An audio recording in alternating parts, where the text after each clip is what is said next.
Blue mask सबक चल रहा है। आज छोटे छोटे 2 पैराग्राफ्स हैं। सबसे पहले वो करेंगे, कुछ 2 क्वेश्चन भी हैं। नया टॉपिक आज हम शुरू कर रहे हैं, तो छोटी छोटी चीज़ें हैं हमारे पास आज।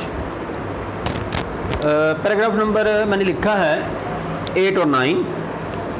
आपका ये लेसन इतना अहम है कि इसमें से एक पैराग्राफ जो है वो ज़रूर उठाता है पेपर वाला, पेपर सेटर जो है। तो हम कह सकते हैं कि इस सबक में से एक पैरा आपको ज़रूर आएगा 4 मार्क्स का।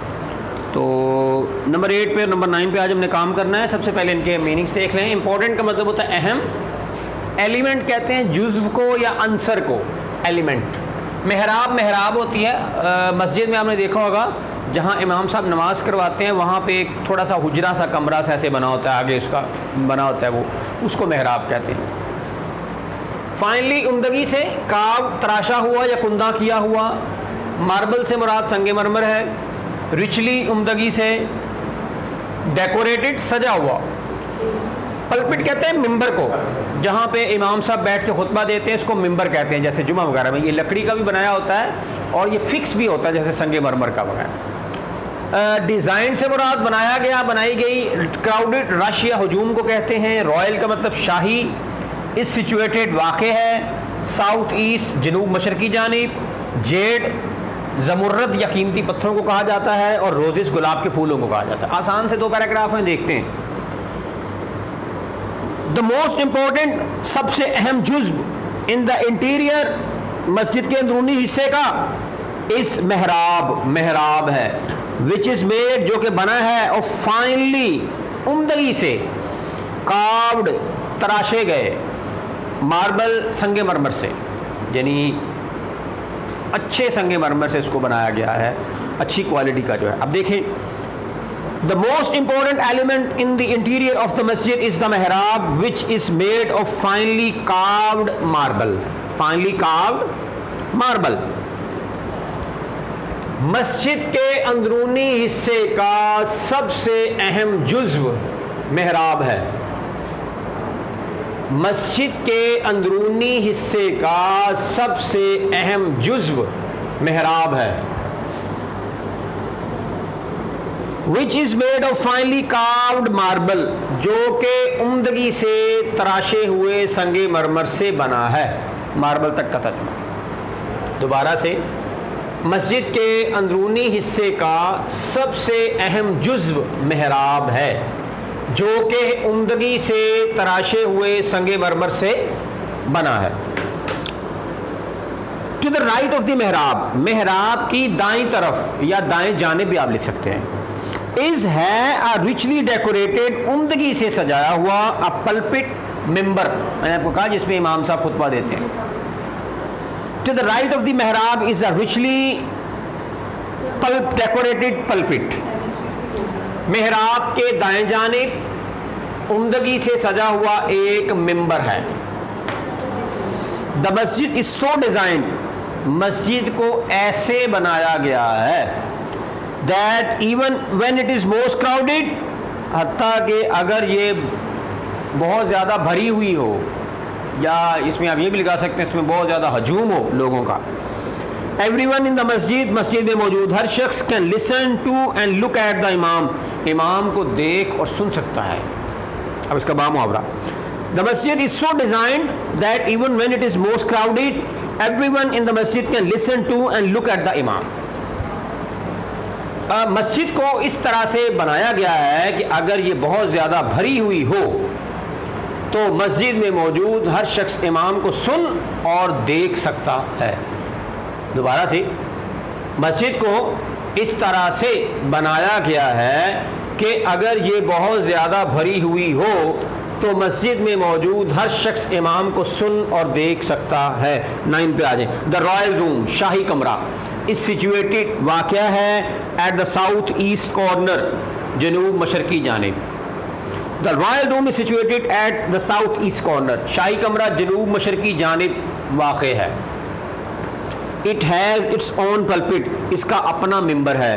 That use to be decorated, जिसे सजाया जाता था विद जेड एंड रोजेज, कीमती पत्थरों और गुलाब के फूलों से। It has its own pulpit that use to be decorated with jade and roses, इसका अपना मिंबर है जिसे कीमती पत्थरों और गुलाब के फूलों से सजाया जाता था। तो अब 2 पैराग्राफ हैं, कल मैं नंबर 10 और नंबर 11 पे आ जाऊँगा, कल इसको इंशाल्लाह सबक को मुकम्मल कर देंगे। अब 2 क्वेश्चन जिसके डिब्बों में थे वो रह गए हैं। आपको याद होगा एक क्वेश्चन पिछले इनबॉक्स में था जो मैंने आपको कहा था मैं आगे करवाऊँगा, तो आज उसको मैंने मुकम्मल करवा दिया। ज़रा देखें, पैराग्राफ नंबर 5 में क्वेश्चन था, for what purpose does a heavy iron chain hang there, किस मकसद के लिए वहाँ पे एक भारी लोहे की जंजीर लटकाई गई है। तो उस क्वेश्चन का भी मैंने आंसर दे दिया आज आपको। और जो ये क्वेश्चन है रॉयल रूम कहाँ पे वाक़ है, ये बहुत ही आसान है, इसका भी मैंने आपको आंसर लिख दिया। तो ज़रा देखते हैं उस पहले वो जो जंजीर लटकाएगी उसका आंसर क्या है। A heavy iron chain is hung at the western side, मगरबी जानिब भारी लोहे की जंजीर लटकाई गई है। The chain was put there so that the Sultan had to lower his head every time he entered the court. It was the symbolic gesture to ensure the humility of the ruler in the face of the divine power. तो ये आपका paragraph number 5 है। उसके and पे मैंने जो है कुछ सेंटेंसेस को लिया है, कुछ को मैंने स्किप कर दिया हुआ है ताकि आपका आंसर बहुत ज़्यादा लेंथी या बोझल ना हो जाए। तो वो मैंने सेंटेंसेस चुने हैं जिससे आपका आंसर भी हो जाए और ये बहुत ज़्यादा आपको बड़ा भी ना लगे। तो इसको दोबारा से सुन लें। अ heavy iron chain is hung at the western side, the chain was put there so that the Sultan had to lower his head every time he entered the court. It was the symbolic gesture to ensure the humility of the ruler in the face of the divine power, power जिसे आप कहते हैं। दूसरा सवाल, where is the royal room situated, कभी कभी paper में आ जाता है, आसान है। The royal room is situated at the south east corner, 2 लफ्ज़ हैं, एट द साउथ ईस्ट, ये आपने याद रखना है। कॉर्नर वैसे आ गया, तो ये आपका आसान सा इसका जवाब हो गया। अब इसको करने के बाद हमारा आज का जो मैंने आपको टॉपिक कहा था पैसिव वॉइस का है, ग्रामर के हवाले से इसको डिस्कस किया जाएगा। हमारे पास सेंटेंस जो है वो 2 फॉर्म्स में 2 तरीके से हमें मिलता है। एक को हम एक्टिव वॉइस कहते हैं, दूसरे को हम पैसिव वॉइस कहते हैं। मैंने एक आसान सा सेंटेंस लिखा है, ही रोट अ लेटर, जिसमें एक्टिव वॉइस में सेंटेंस की हमारे पास सीक्वेंस या तरतीब क्या होती है, सब्जेक्ट, वर्ब और ऑब्जेक्ट, SVO, इसके तहत हम उसको बयान करते हैं। ही सब्जेक्ट है, काम करने वाला, वर्ब उसने काम किया, और ऑब्जेक्ट जिसके ऊपर काम किया गया या जिसने काम का असल वसूल किया वो उसको ऑब्जेक्ट कहते हैं। ये सेंटेंस की जो किस्म है इसको हम एक्टिव वॉइस कहते हैं। और पैसिव वॉइस में क्या होता है, हम ऑब्जेक्ट को शुरू में ले आते हैं, ऑब्जेक्ट को प्रोमिनेंट बनाने के लिए, इस पर फोकस देने के लिए, और उसके बाद उसमें कुछ चेंजेस करते हैं जिनको मैंने पॉइंट्स की सूरत में लिखा है। तो ये हमारा होगा क्या, a letter was written by him. तो इम्पोर्टेंट नोट्स जो हैं ज़रा देखिए वो कौन कौन से हैं और इम्पोर्टेंट नोट्स से हमें क्या समझ आती है जी। सबसे पहले है the subject and the object are change with each other. Subject object की जगह पे आ जाता है और ऑब्जेक्ट जो है ये सब्जेक्ट की जगह पे चला जाता है। सबसे पहली चेंज तो ये आती है।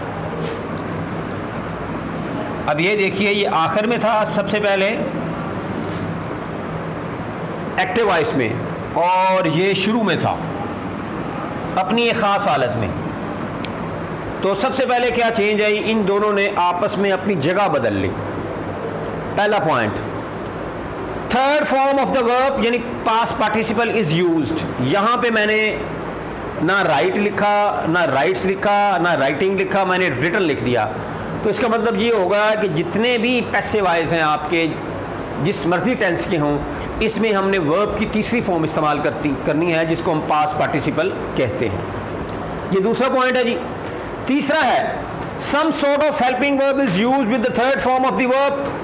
वर्ब की तीसरी फॉर्म के साथ हमने किसी किस्म का टेंस के लिहाज से हेल्पिंग वर्ब ज़रूर इस्तेमाल करना है। जैसे ये हेल्पिंग वर्ब मैंने इस्तेमाल किया हुआ है, ये इसको मैं कर रहा हूँ पिरामिड की शक्ल में आपको बयान कर रहा हूँ। ये मैंने उससे पहले हेल्पिंग वर्ब इस्तेमाल किया जबकि हमारे एक्टिव वॉइस में कोई हेल्पिंग वर्ब नहीं था, ये मैंने इसको इस्तेमाल किया। By is used before the subject. Subject जो है जो हमने आखिर पे ले गए उससे पहले मैंने बाय ज़रूर लगा दिया, इसको भी मैं इसको अंडरलाइन कर रहा हूँ।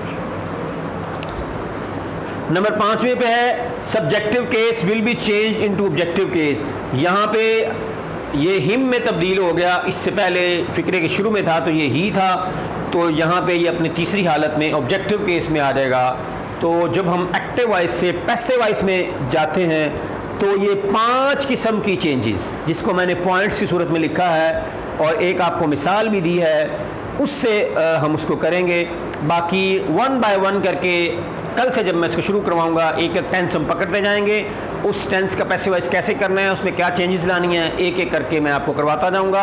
आपकी बोर्ड की किताब में 33 सेंटेंसेस हैं, फ़िक्रे हैं, उनके अंदर से आपको ये क्वेश्चन आना है। उसने अपनी मर्ज़ी के कोई से 5 सेंटेंसेस देने हैं, 5, और आपने इनको 5 को करना होता है। आपके पेपर पर ये लास्ट क्वेश्चन होगा, क्वेश्चन नंबर 9 होगा, और इसके ऊपर लिखा क्या होगा, चेंज द वॉइस। अब ये बड़ा गोलमोल सा बयान है कि चेंज द वॉइस से क्या मुराद है। इससे मुराद ये होगी कि अगर आपको उसने एक्टिव वॉइस में सेंटेंसेस दिए हैं, आपने इसको पैसिव में करना है, और अगर उसने आपको पैसिव में दिए हैं तो आपने इसको एक्टिव में करना है। आमतौर पे पैसिव का एक्टिव में बनाना बच्चों के लिए थोड़ा मुश्किल होता है। वो आजकल का जो पैटर्न है उसमें वो दो दे रहा है, 5 में से 2 वो आते हैं, यानी मैं इसको कहता होता हूँ रिवर्स गियर लगाना है आपने, और 3 वो होते हैं जो एक्टिव से आपने पैसिव करना होता है, तो वो आपने जो है आगे को गियर लगाना है। ये आसान काम है। तो बहरहाल हम दोनों की प्रैक्टिस करेंगे कि अगर पैसिव आ जाए तो हमने इसको एक्टिव में कैसे बदलना है, और अगर एक्टिव आ जाए तो फिर हमने इसको पैसिव में कैसे बदलना है। इसलिए इसका जो है टाइटल बड़ा ही गोलमोल सा है, चेंज द वॉइस। ठीक है जी, चेंज द वॉइस। तो इसके हवाले से आज थोड़ा सा इंट्रोडक्टरी लेक्चर था। मैंने कुछ स्पेसिफिक आपको टेंस नहीं करवाया, जनरल बातें बताई हैं जिसको आपने जहन में रखना है कि एक्टिव से पैसिव में जाना है तो आपने क्या करना है, एक्टिव वॉइस क्या सेंटेंस होता है, पैसिव वॉइस क्या होता है, और इसमें किस किस की कौन कौन सी चेंजेस हमने करनी है। तो बेटा आप इस चीज़ को ज़रा गो थ्रू कीजिएगा काफ़ी दफ़ा, जब आपको समझ आ जाए तो कल जब मैं सबसे पहले टाइप करवाऊँगा प्रेजेंट इंडेफिनिट का पैसिव वॉइस, तो उसको फिर हम समझेंगे कि उसमें इन चेंजेस में से हमें वाकई सारी नज़र आती हैं या क्या क्या हैं। तो आज का जो है लेक्चर मेरे हवाले से तो बेटा मुकम्मल हो गया। 2 पैराग्राफ थे आपके आसान से, 8वां और 9वां वो मैंने आपको करवा दिए।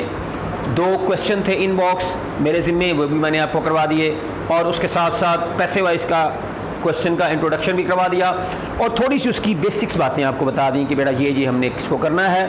तो जिन बच्चों को पहले से आते हैं उनकी ग्रिप है वो बहुत ही अच्छी बात है, जिनको इसमें थोड़ा सा है मसला वो इसको अच्छे तरीके से रिवाइज़ कर लें, जो मैंने आपको पॉइंट्स बताए हैं 5। तो आइंदा से जब हमारा ये चलेगा तो उसमें इसी तरीके से हम उसको करेंगे, और साथ साथ आपको मैं गाइड भी करूँगा। बातें मेरी बेटा हो चुकी हैं, लेक्चर मुकम्मल है। आपकी तरफ से अगर कुछ सवाल हो तो बेटा आप पूछ सकते हैं, पैसिव वॉइस से रिलेटेड या पैराग्राफ से रिलेटेड। जी, अपनी अटेंडेंस मार्क करवाएं बेटा, और क्वेश्चन पूछें। ये वक्त आपका है, आपके क्वेश्चंस का है, तो कोई क्वेश्चन है तो आप बेटा पुट करें। कोई ऐसी बात जो आपकी समझ में ना आई हो।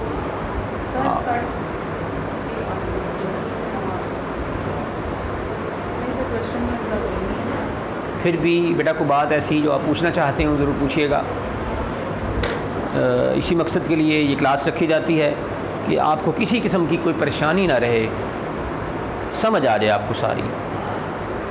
दोबारा से मैं इसको कहूँगा बेटा, ये है ना एक्टिव वॉइस जी, इसको थोड़ा सा रिपीट कर दें दोबारा। हमारे पास एक्टिव वॉइस को उन्होंने कहा जिसको रिपीट कर दें। एक्टिव वॉइस हमारे पास सेंटेंस की एक ऐसी शेप है या फॉर्म है जिसमें हम सब्जेक्ट को जो है शुरू में लेके आते हैं, और उसके बाद वर्ब होता है, और फिर हमारा ऑब्जेक्ट होता है। तो आमतौर पे इसको सिंपल फॉर्म में हम SVO की सूरत में ज़ाहिर करते हैं, SVO सब्जेक्ट वर्ब और ऑब्जेक्ट। जब ये पैसिव में हो जाता है तो फिर इसकी तरतीब उलट हो जाती है, ऑब्जेक्ट सब्जेक्ट की जगह आ जाता है, सब्जेक्ट ऑब्जेक्ट की जगह आता है, कुछ चेंजेस आती हैं जिसको हम पैसिव कहते हैं। तो अगर इसको गहराई में देखा जाए तो अगर हम प्रोमिनेंट करना चाहें ऑब्जेक्ट को, उसको फोकस करना चाहें, फिर उसको हम पैसिव फॉर्म में लिखते हैं, और अगर हम सब्जेक्ट को फोकस करना चाहें तो फिर हम एक्टिव फॉर्म में इसको लिखते हैं। बाकी वक्त के साथ साथ जब मैं इसकी करवाऊंगा तो चेंजेस आपको उसकी मेन छोटी छोटी बातें भी आपको साथ डिस्कस हो जाएंगी। अभी सिर्फ इतना याद रखिएगा कि एक्टिव वॉइस आपका जो सेंटेंस है उसका जो सीक्वेंस है वो SVO है, और आपका जो पैसिव वॉइस है उसका OVS है।